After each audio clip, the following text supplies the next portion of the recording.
আসসালামু আলাইকুম, সবাই কেমন আছেন? আমার বন্ধুর মামা হাসপাতালে ভর্তি, তো ওই জায়গায় রক্ত দিতে আসলাম আজকে। তো রক্ত দেওয়ার আগে সবাই ডাব, স্লাইন, জুস এইসব খাবার খাইতে হয়।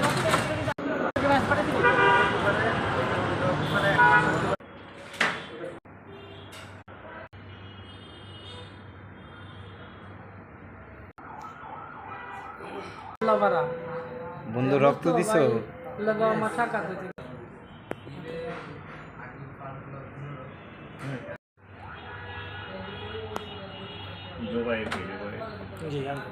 এই আরেকটা করে ইয়ে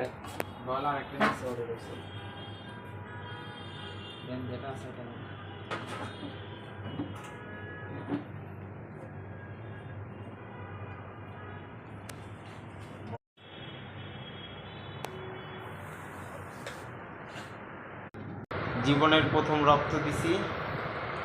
আমার মাথা এখনো ঘুরাইতেছে, আমি বমি করে দিছি। যাক, আল্লাহ ভরসা, এখন একটু ভালো লাগতেছে আগের থেকে। এই যে ওইটাও বুঝতে পারি, সমস্যা নেই। তো রক্ত দেওয়া ভালো, সোয়াব এবং সব দিক মিলে রক্ত দেওয়া ভালো, শরীরের ব্যাকটেরিয়া বের হয়ে যায়। তো সবাই আমার জন্য দোয়া করবেন। আমি জীবনের প্রথম রক্ত দিয়েছি। আল্লাহ হাফেজ, আসসালামু আলাইকুম।